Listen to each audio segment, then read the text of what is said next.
Dan waktu kecil, Mas Putra, karena kepengen jadi Romo itu, saya dari kecil tuh hobi mainannya itu bukannya main balapan, sepak bola ya sesekali. Tapi kalau saya mainan saya itu jadi misa-misanan gitu ya, bikin misa-misanan.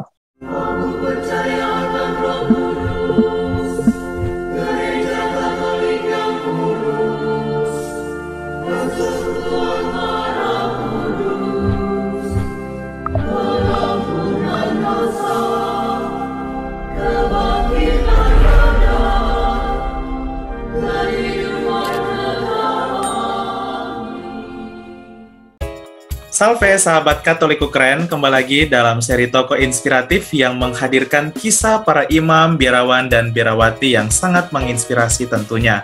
Pada episode kita kali ini kita sudah kedatangan tokoh spesial yaitu Romo Aloysius Budi Purnomo PR. Halo Romo, apa kabar Romo? Kabar baik Mas Putra dan semua subscriber dan penonton kalau Katoliku keren ya.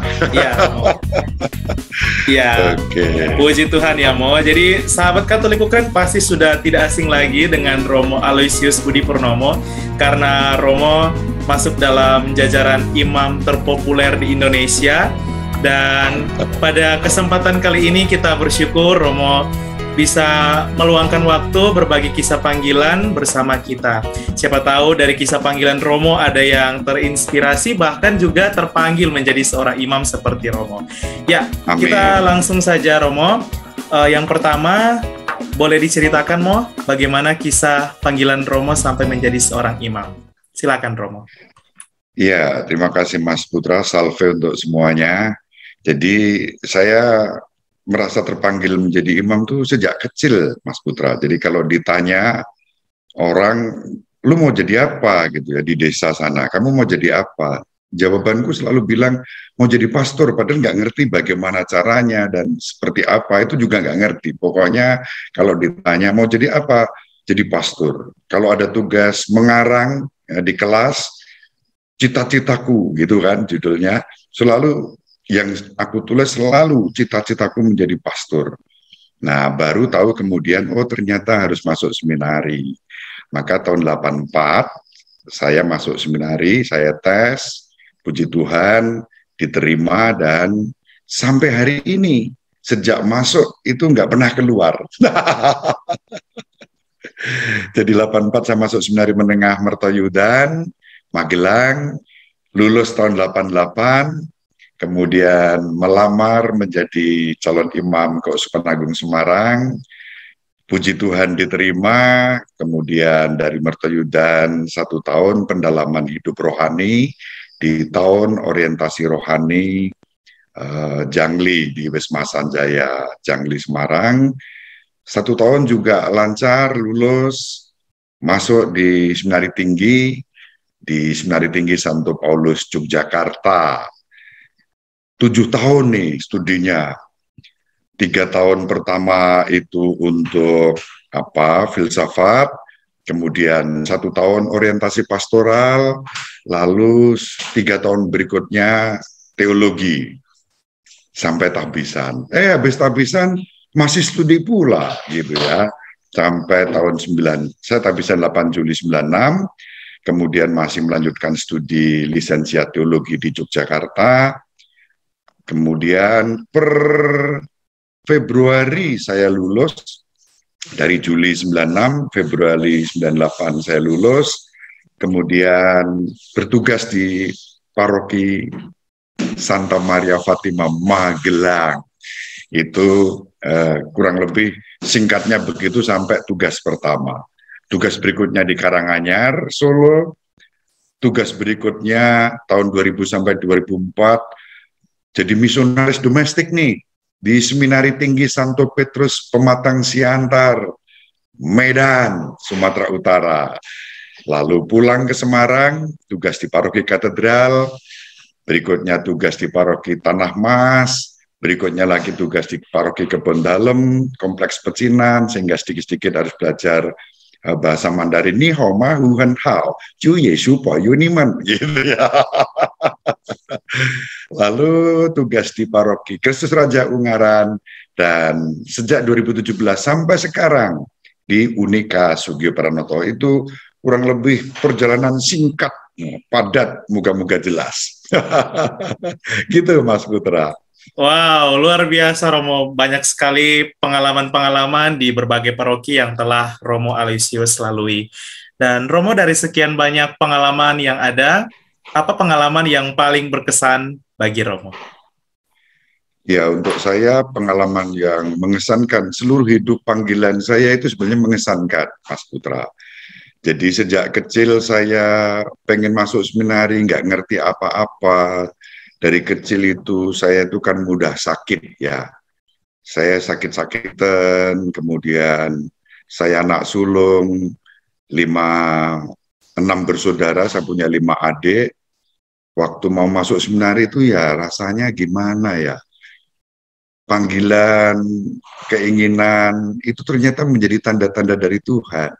Dan waktu kecil, Mas Putra, karena kepengen jadi Romo itu, saya dari kecil tuh hobi mainannya itu bukannya main balapan, sepak bola ya, sesekali. Tapi kalau saya mainan saya itu jadi misa-misanan gitu ya, bikin misa-misanan. Misa-misanan adik saya 6 orang dengan teman-teman sebaya, kumpul di rumah, itu saya buat kalau ayah ibu sedang pergi. Nggak ada orang, aku sebagai yang paling tua, terus kita bikin misa-misanan. Jadi pura-pura misa, aku yang jadi pastornya. Nah, karena nggak punya jubah nih, yang aku pakai sebagai jubah daster ibu saya.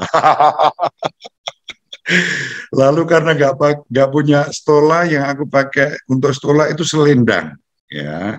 Nggak punya kasula, yang aku pakai untuk kasula itu 2 handuk yang aku rapatkan gitu, aku ikat, lalu jadi kasula depan belakang. Nggak punya anggur, yang jadi anggur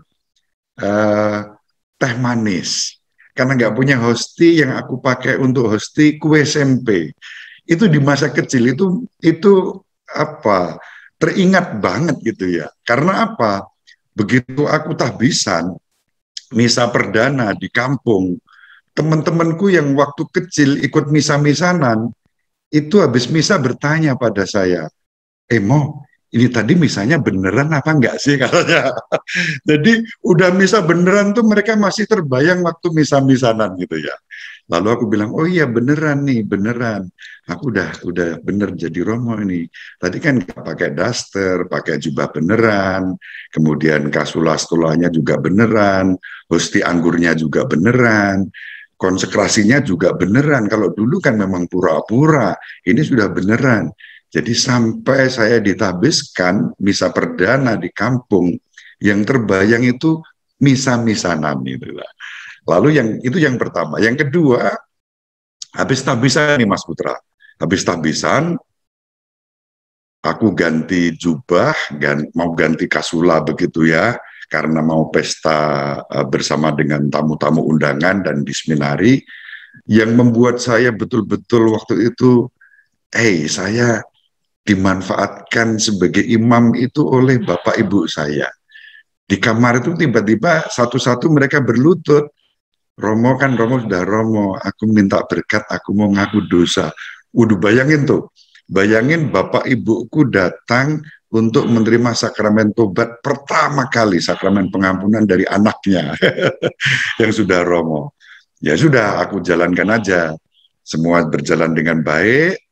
Setelah selesai semua, aku bilang ke mereka, Bapak Ibu, aku Romo tapi aku tetap anak Bapak Ibu nih. Makanya sekarang selain aku sudah memberkati Bapak Ibu, aku tetap minta berkat. Jadi dari kecil, Mas Putra, ayah ibuku tuh suka memberi aku berkat di dahi gitu ya.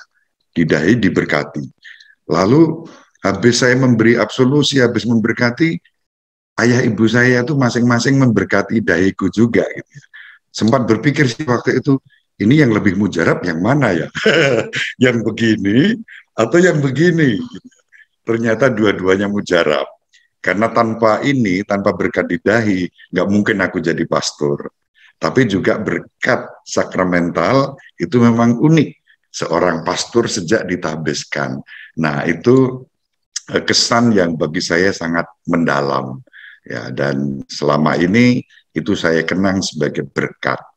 Lalu ini nih, setelah 25 tahun, dulu aku kalau merayakan ada romo-romo sepuh, senior-senior saya, pesta pera, itu aku begitu kagum. Hebat nih, 25 tahun nih mamat ini. Tapi begitu aku sendiri, pesta pera, biasa-biasa saja tuh gitu ya. Jadi dari pihak aku, itu bukan satu yang hebat gitu loh. Ini karya Tuhan. Kalau Tuhan nggak menyertai aku, nggak mungkin bisa bertahan melayani 25 tahun imamat, apalagi di masa pandemi. Dan sampai sekarang 25 tahun imamat kan kalau di masa normal itu dirayakan ya, dipestain. Kita ya biasa-biasa saja, masa pandemi nggak ada pesta, nggak ada yang heboh-heboh gitu ya. Tapi itu justru membuat saya belajar inilah imamat yang harus disyukuri, tidak dalam pesta pora, tapi dalam kesederhanaan dan syukur. Perayaan puncaknya adalah ketika tanggal 8 Juli 2021 pas pesta imamat, pesta perak, aku boleh misa dengan segelintir sahabat ya di ruang doaku sendiri. Wah, itu rasanya terharu banget gitu ya. Tidak dengan heboh, tidak dengan pesta pora karena kita masih pandemi, tapi misa dengan bahkan 1-2 orang berkumpul pun Yesus bersabda, aku hadir di tengah-tengahmu. Nah, saat itulah aku sungguh-sungguh mengalami imamat itu sebagai anugerah. Anugerah yang bukan karena aku hebat, bukan karena aku kuat, tetapi karena kasih Tuhan sendiri yang berlimpah. Dan itu sudah saya rumuskan waktu aku ditabiskan, Mas Putra, aku bikin lagu nih, sesuai dengan moto tabisanku. Moto tabisan dan moto hidupku kan dari 2 Korintus, ya, bab 12 ayat 9, itu dikatakan, cukuplah kasih karuniaku bagimu, sebab justru dalam kelemahanmu lah kuasaku sempurna. Nah, gara-gara itu lalu aku bikin lagu. Kadang aku bertanya makna segala peristiwa, walau tak kutemukan jawaban yang pasti bagiku, namun ku percaya itulah kasih-Nya yang dilimpahkan Tuhan kepadaku. Syukur bagimu, oh Tuhanku, atas segala rahmat-Mu. Dalam kelemahan dan kerapuhanku, kuasa-Mu semakin sempurna. Itu lagunya gitu. Itu menjadi lagu pertama yang saya buat 25 tahun yang lalu. Sekaligus sebagai doa. Nah, disitulah kesan-kesan bisa dikenang, bisa dirajut, bisa disyukuri ya, sebagai imam. Ini gara-gara Mas Putra, aku jadi nostalgia imamat ini. Gitu, Mas Putra. Wow, luar biasa, Romo. Jadilah sesuatu yang lebih indah nih.